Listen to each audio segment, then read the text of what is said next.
Bonjour, bienvenue à Lumière du Monde, première émission de l'année, Anne, où nous n'avons pas de gants. Oui!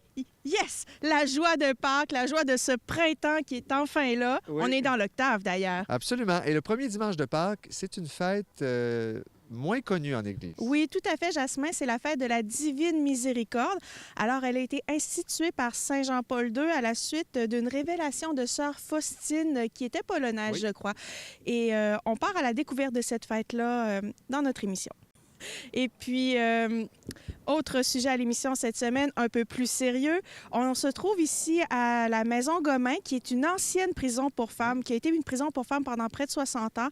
Et on explore le rôle de l'aumônier, notamment dans Unité 9 avec Guylain Prince.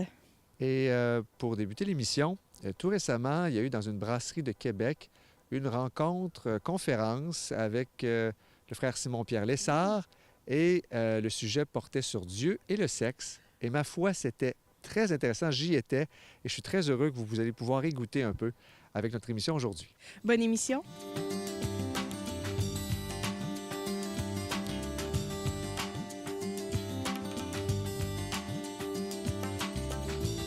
Dieu et le sexe, est-ce que vous croyez que c'est compatible?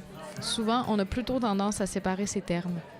Mais Simon-Pierre, missionnaire de l'Évangile, était au bar La Korigane à Québec justement pour nous en parler. C'était la 3e conférence d'une série de 3, organisée par le magazine Le Verbe. J'avais 21 ans. Ne me jugez pas. Si vous connaissiez ma famille, vous comprendriez pourquoi. J'avais eu d'autres expériences plus jeunes, mais disons que ça comptait pas vraiment. C'était le soir chez moi, à mon appartement dans Saint-Jean-Baptiste, pas chez mes parents. Je pense que ça a aidé parce que, comme j'ai dit, dans ma famille, on n'en parlait jamais. C'était plutôt tabou. Je dirais que je me posais plusieurs questions. Quoi dire? Quoi pas dire? Est-ce que je l'aime vraiment? Est-ce que je veux commencer une nouvelle relation? Qu'est-ce que ma famille va en penser? Mes amis? Dans quelle position me mettre? Par quoi commencer? Mais finalement, je me suis juste laissé aller. Tout est venu très naturellement. C'est comme si j'avais, toujours fait ça, on pourrait dire. Bon, pour être honnête, ça n'a pas duré très longtemps. On l'aurait fait quelques fois dans la nuit. C'était pas l'extase, mais presque. En tout cas, c'était vraiment bien. Je suis rapidement devenu accro, puis c'est devenu le centre de toute ma vie. Et depuis cette première fois, je dois vous avouer que je l'ai refait tous les jours de ma vie jusqu'à aujourd'hui. Que voulez-vous? La prière, c'est vraiment le centre de ma vie.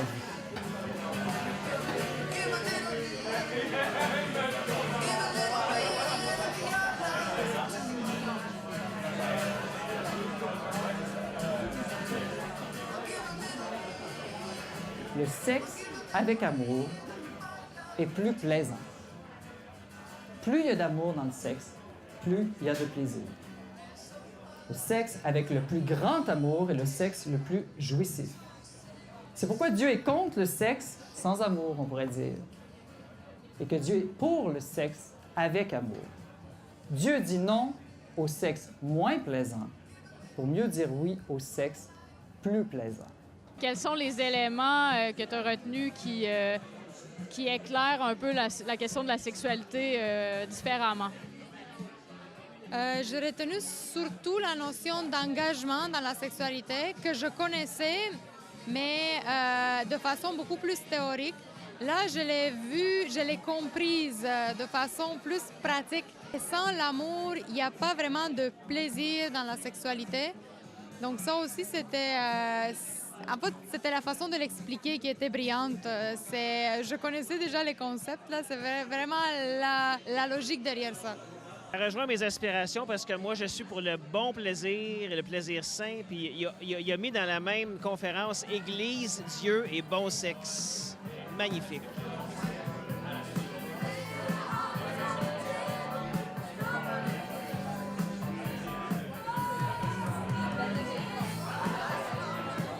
Donc, on commence à comprendre comment l'Église comprend la chasteté. La chasteté, c'est une puissance, une force d'amour qui va aider les désirs sexuels masculins et féminins, non pas à ne jamais avoir de rapports sexuels ensemble, mais à en avoir, à les réunir de la bonne manière, au bon moment, pour que leur union se fasse de la manière la plus belle possible. Moi, je me suis convertie il y a peut-être à peu près 8 ans. Donc, j'ai vraiment vécu toute la partie avant. Donc, ce qui parlait au début, toute la recherche, la quête de communion, mais l'insatisfaction aussi de la relation sexuelle sans amour et tout ça, l'équation qui donnait aussi. Donc, l'amour plus présence égale plaisir. Donc, moi, j'ai vraiment vécu l'équation dans tous les sens et avec toutes les négations possibles. Donc, vraiment, c'est quelque chose qui a été long. Je dois dire, dans ma conversion, ça fait seulement quelques années que je commence à saisir la chasteté, à la vivre de mieux en mieux au quotidien, parce que la chasteté, c'est pas juste dans le corps, mais c'est dans la tête, c'est dans le regard, dans la perception de l'autre. Donc, c'est vraiment un cheminement et je crois que des activités comme on a ce soir, c'est vraiment nécessaire. Bien, ce qui m'a marqué le plus, c'est lorsqu'il a apporté l'image de la chasteté. C'était une vierge qui domptait une licorne, qui était le symbole de la fougue sexuelle. Puis ça m'a marqué parce que le but du mariage, puis le but d'avoir la chasteté jusqu'à la fin du mariage, c'était de former des sociétés qui étaient saines. Puis le fait que la femme, avec ce symbole de la virginité, est celle qui dompte l'homme dans sa fougue, puis qui l'amène à former l'unité familiale, bien, pour moi, ça m'a vraiment fait une image forte, puis ça me montre l'importance de la tradition chrétienne. En Dieu, il n'y a aucune partie, aucune division, aucune composition. Dieu, c'est l'unité parfaite, la simplicité parfaite. Dieu est unité, Dieu aime aussi l'unité. Dieu aime donc aussi tout ce qui fait l'unité. Et c'est pourquoi Dieu aime beaucoup faire l'amour, parce que faire l'amour fait l'unité. Le point fort de l'Église, c'est de conserver un peu l'unité de sexualité dans sa totalité, ce qui fait qu'elle peut tendre vraiment vers sa finalité que Dieu lui a assignée, puis qui peut vraiment rejoindre l'aspiration humaine la plus profonde versus les tendances qu'on peut avoir aujourd'hui de juste d'extraire certaines parties, que ce soit le plaisir, que ce soit la procréation, que ce soit puis finalement la dénaturer. Donc, cette institution-là profonde de l'Église de vraiment présenter la sexualité en son intégralité, je trouve que c'est avant-gardiste, paradoxalement, puis peut-être même subversif dans le monde actuel. Puis je pense que c'est un petit peu comme ça que Simon l'a approché aussi. Puis je trouve ça intéressant parce que parfois, bon, en tant que jeune, on aime ça... on aime ça, comment dire, un peu s'écarter de l'ordre établi ou puis dans le contexte actuel, ça peut rejoindre les aspirations des jeunes d'aujourd'hui dans ce sens-là. C'est comme le symbole de l'amour, mais en fait, c'est la personne qui peut le moins aimer au monde. Donc, peux-tu nous expliquer comment un religieux est habilité à parler de sexualité?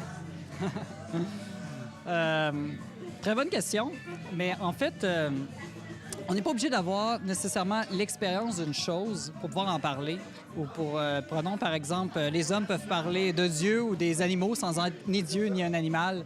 Une bête, je veux dire, évidemment, ils sont capables d'en parler. C'est le propre de l'homme d'être capable de parler d'autre chose que de lui-même, justement. Les religieux, les prêtres, on connaît beaucoup la sexualité à cause de l'accompagnement des personnes qu'on fait.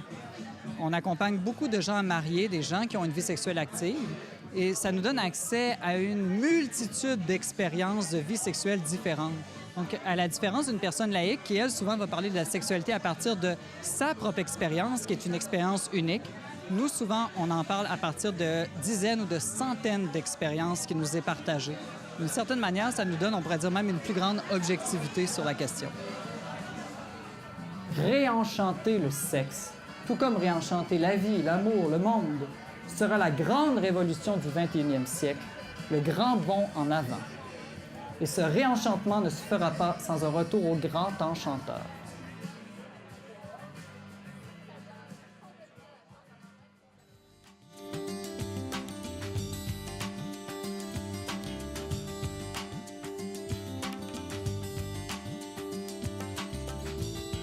Nous lisons dans l'Évangile que Jésus est préoccupé parce que les gens qu'il rencontre souffrent et sont seuls. On va lire dans l'Évangile, Jésus, à la vue des foules, eut pitié, car ces gens étaient comme des brebis qui n'ont pas de berger. Et c'est là qu'on va saisir encore plus cette invitation que Jésus nous fera. Venez à moi, vous tous qui peinez sous le poids du fardeau, et moi je vous procurerai le repos. C'est pourquoi nous affirmons que Dieu est miséricorde. Et dans le mot miséricorde, nous y retrouvons 3 mots, misère, cœur et Dieu. C'est Dieu qui ouvre son cœur et qui nous dit « Donne-moi tes misères, dépose-les dans mon cœur. afin qu'elle ne te brise à jamais. Et en ce temps d'Église où nous célébrons la joie de Pâques, il nous est peut-être bon de découvrir que l'un des instruments les plus beaux de la miséricorde divine est celui du sacrement du pardon. Arrêtons-nous d'ailleurs un moment pour nous rappeler ce qui s'est passé au tout premier jour de la résurrection. Nous lisons « Au soir de ce premier jour de la semaine, les portes étant fermées par peur des Juifs, là où les disciples étaient réunis, Jésus vint et se tint au milieu d'eux, et leur dit « La paix soit avec vous. » Ayant dit cela, il leur montra ses mains et son côté, et ce fut la joie pour les disciples qui voyaient le Seigneur. Et puis il leur dit de nouveau « La paix soit avec vous. Comme le Père m'a envoyé, moi aussi je vous envoie. » Ayant dit cela, Jésus souffla vers eux et leur dit « Recevez l'Esprit Saint. Ceux à qui vous enlèverez les péchés, ils leur seront enlevés. Quand vous les maintiendrez, ils seront maintenus. » Il y a deux choses remarquables dans cette première apparition du Christ ressuscité. En tout premier lieu, on est frappé par son souhait de paix, un souhait qu'il fera à chaque apparition, car à chaque fois qu'il apparaîtra à ses disciples, il leur fera ce souhait, « La paix soit avec vous ». Et cela n'est pas un addon. La deuxième chose qu'il va instituer, c'est le sacrement du pardon. Souvenons-nous d'ailleurs que le dernier geste qu'il fera, le dernier soir où il sera avec ses disciples, sera d'instituer l'Eucharistie. C'est que Jésus veut, désire plus que tout, que nous vivions de sa vie. Il dira « Qui mange de ce pain a ma vie en lui, et il a la vie éternelle. » Mais il sait fort bien, comme nous le rappellera d'ailleurs saint Paul, que nous ne ferons pas le bien que nous voulons, puis nous allons faire le mal que nous ne voudrons pas faire. Et ce sont toutes ces actions que nous faisons, souvent malgré nous, ou que nous subissons de la part des autres, qui viennent blesser, briser notre cœur, ou qui feront que nous blesserons et briserons le cœur de l'autre. À ce moment-là, va s'installer en nous comme une souffrance, une blessure, une brisure, que si elle n'est pas guérie, va venir semer en nous la tristesse, la colère, le désespoir, le découragement, voire la mort. Et Dieu ne peut accepter cela. Dieu ne peut pas accepter que nous, ses enfants, soyons vaincus par la souffrance et les difficultés qui se présentent sur la route de notre vie. C'est pourquoi il va confier à son Église cette mission d'être l'instrument de sa miséricorde. Dieu, notre Père, veut se faire proche de nous. Il veut se faire intime de nous. Encore plus lorsque la souffrance, les difficultés veulent créer en nous ce sentiment de solitude et d'abandon. L'Église nous rappellera le pape François, c'est comme un hôpital de campagne. Et que se passe-t-il lorsque nous allons à l'hôpital? Nous espérons y trouver la guérison. Nous entrons à l'hôpital avec le cœur malade et nous en ressortons guéris. Le sacrement du pardon est donc un des endroits les plus merveilleux où nous pouvons faire l'expérience de la miséricorde. Par le sacrement du pardon, Dieu, par et en Jésus, vient poser sa main sur notre souffrance, sur notre cœur blessé. Il vient souffler à notre oreille « Ne crains pas, j'ai entendu ton cri, je vois ta souffrance, ne te décourage pas, je suis là. Ne te l'ai-je pas promis lorsque je t'ai dit « Je serai avec toi tous les jours jusqu'à la fin du monde. » Peut-être t'arrive-t-il de penser que je suis loin de toi, que je ne suis pas préoccupé par ce qui t'arrive. Peut-être même as-tu l'impression, parfois plus grave encore, que je t'ai abandonné. C'est bien le contraire. Moi, Jésus, je viens à toi. Je ne cesse de me pencher vers toi. Je suis préoccupé par ce qui t'arrive. Viens déposer dans mon cœur ce qui te fait souffrir. Viens y jeter toutes tes misères, ce que t'ont fait subir ceux qui t'entourent. Viens à moi, et ma miséricorde te relèvera, te guérira, te fera passer de la mort à la vie. Tu vivras alors une véritable expérience de résurrection. Et quelle résonance cela aura dans notre vie! En effet, si je suis conscient de mes misères et de mes souffrances, et si j'expérimente les merveilles que la miséricorde peut opérer en moi, comment alors ne serais-je pas attentif, semblable à la souffrance de l'autre? Comment ne serais-je pas miséricordieux envers ceux et celles qui peuvent me blesser, me faire souffrir? Parce que si moi je réalise tout ce que la souffrance peut avoir d'impact dans ma vie, je vais comprendre alors plus facilement que si l'autre m'a blessé, c'est qu'il a été lui-même blessé, qu'il est lui-même porteur d'une grande souffrance. Car lorsque mon cœur est rempli de souffrance, cela risque très souvent d'éveiller en moi colère et méchanceté. Parfois même, je ne me reconnaîtrai plus, je ne me comprendrai plus. Mais en me plongeant dans la miséricorde du Seigneur, je saisirai mieux alors l'importance de me laisser guérir, transformé par cet amour miséricordieux de Jésus. Comment ne puis-je pas alors me tourner vers Jésus et lui demander de se faire miséricorde envers tous ceux et celles qui m'ont blessé? Parce qu'un cœur blessé blesse. Un cœur qui souffre fait souffrir. Un cœur qui n'a plus la joie et la paix risque de répandre la tristesse et le désespoir. Mais un cœur qui a été plongé dans la miséricorde du Seigneur est un cœur complètement transformé et qui ne peut que semer la paix, la joie et l'espoir. Que cette belle fête de la miséricorde fasse monter en nous un magnifique hymne d'action de grâce pour un si grand don à notre Église.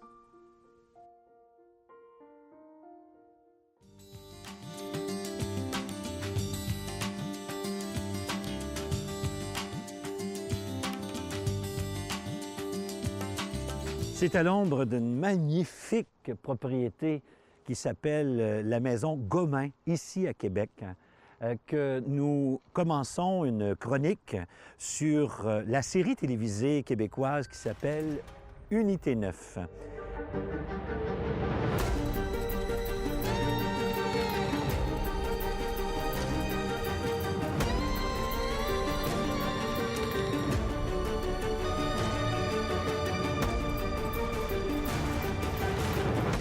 Alors, pourquoi la maison Gomain? Eh bien, tout simplement parce qu'à partir de 1931, je pense sous les auspices des Sœurs du Bon Pasteur de Québec, il y a eu ici une prison pour femmes qui a été tenue par les Sœurs jusqu'en 1972, mais la prison a arrêté en 1992. Je ne sais pas si les auditeurs avaient fait le lien, les téléspectateurs avaient fait le lien entre Lilletteville et Joliette, où j'ai demeuré pendant 8 ans. Et j'ai assumé là-bas un service pastoral. Je n'étais pas l'aumônier. J'étais plutôt l'une des personnes qui se rendaient sur place pour offrir des services de nature pastorale. J'animais des célébrations, des messes dans toutes les différentes sections. Je suis allé à quelques reprises aussi dans la section de sécurité maximale. L'émission Unité 9 présente au Canada les conditions de vie des femmes qui sont dans un pénitencier fédéral, donc qui subissent des peines de plus de 2 ans, habituellement des crimes graves. Et depuis 6 ans, on voit se dérouler devant nous la vie des femmes incarcérées dans une prison. On vit, on comprend leurs histoires, leur vie, leur tristesse, leurs déboires, leurs bons coups, l'amitié qu'il y a entre elles, qui se développe et qui est véritable. Leurs histoires d'amour aussi. On voit les interactions avec le personnel, les gardiens, les IPL et les différents intervenants qui voient non seulement au traitement à l'intérieur de la prison, mais aussi à la réinsertion sociale des différents personnages. Merci. Peut-être qu'une douche puis une sortie dans le cours, ça vous ferait du bien? C'est toi qui vas m'escorter? Ben, je vais demander. Si c'est toi, je vais y aller. Ma joie, au départ, était de voir enfin un personnage de prêtre qui est joué par un acteur magnifique, Paul Doucette.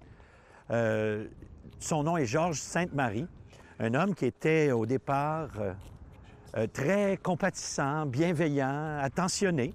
Une belle figure, finalement, de prêtre qui s'est développée au cours des 3-4 premières années. Beaucoup d'empathie, beaucoup de bienveillance, beaucoup d'attention. À un moment donné, tranquillement, quelque chose suggère qu'il y a une idylle qui commence entre le personnage de Marie Lamontagne et de Georges Sainte-Marie. Le Québec actuel n'est pas capable de penser qu'un prêtre est quelqu'un qui peut rester fidèle d'abord à son engagement de célibat, mais aussi qu'il peut y avoir un amour, une affection, une bienveillance et une tendresse pour les gens qui ne se dément pas. Presque toujours, il y a une histoire qui se débloque et tout de suite, on voit soit les déviations, soit des idylles. Puis, de fait, c'est ce qui est arrivé environ 6 mois après. Mais l'une des choses qu'on peut dire d'Unité 9, par-delà cette déception, disons, plus personnelle, c'est que l'image qu'on nous dépeint du milieu carcéral est pas mal juste. Bien sûr, comme dans toute situation où est-ce qu'on met vraiment, on met en scène, on raconte une histoire, on va très souvent concentrer dans quelques personnages des éléments de la vie qui sont de dizaines de femmes, en fait. Dans une seule figure comme Jeanne ou Marie Lamontagne, il y a peut-être l'histoire de 4 ou 5 femmes, puisqu'on souhaite qu'il y ait des rebondissements assez rapides. Un personnage comme Shandy aussi, qu'on retrouve, qui est assez... qui exploite, qui veut vraiment profiter des gens de à peu près toutes les manières pensables. Il en existe. Des gens qui sont là presque par erreur. Il en existe. Il y a aussi des personnes qui ont fait des erreurs graves, mais qui se retrouvent à regretter profondément et pendant très longtemps leur histoire. Nous ne réalisons pas que des gens qui commettent des crimes très, très graves se trouvent à avoir subi des offenses très graves et que parfois des histoires d'abus très longues, épouvantables, résultent à un moment donné en un trop-plein, en une réaction qui est, si on ne peut pas l'approuver, on peut la comprendre. Et je pense que la série Unité 9, là où vraiment elle nous permet d'apprécier, c'est de dire ces femmes-là sont des personnes à part entière qui ont vécu des choses terribles, qui ont fait des choses terribles, mais ce sont aussi des personnes, des gens qui méritent, qui se sont débattus dans des circonstances parfois déshumanisantes. J'apprécie énormément la série, oui, qui montre des choses dures, des choses difficiles, mais qui vaut vraiment la peine de regarder et de fréquenter. Voilà.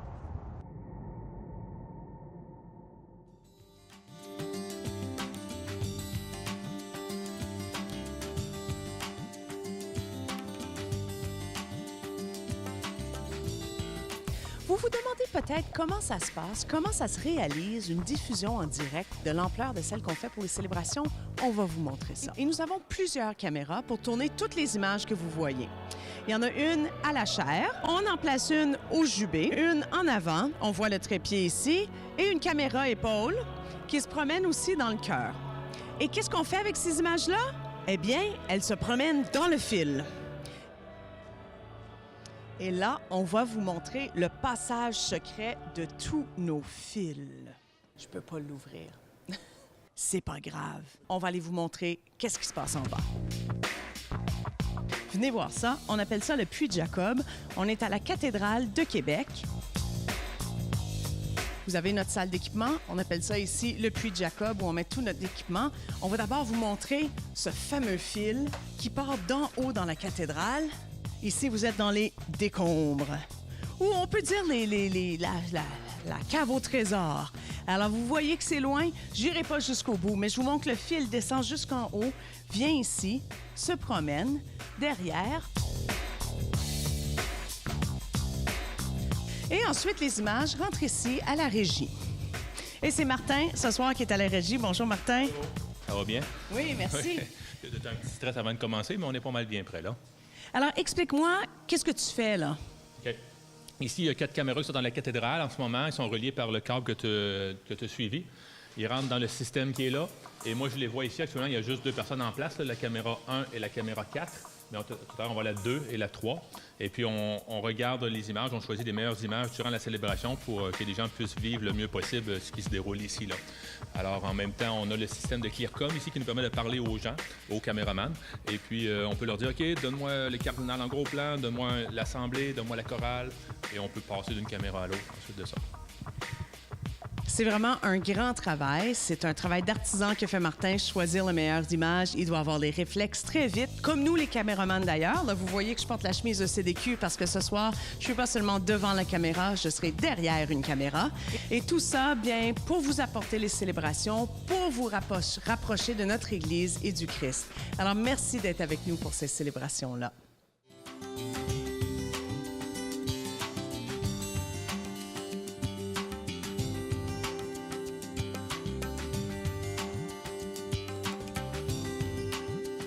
Alors, les aumôniers, il y en a évidemment dans les prisons, dans les établissements carcéraux fédéraux provinciaux, mais il y a aussi d'autres types d'aumôniers qui œuvrent auprès de personnes pour faire de l'accueil, de l'accompagnement, de l'écoute, être là comme un soutien dans les temps difficiles. On peut penser aux pompiers, aux policiers, donc ceux qui sont en service d'urgence, évidemment dans les hôpitaux.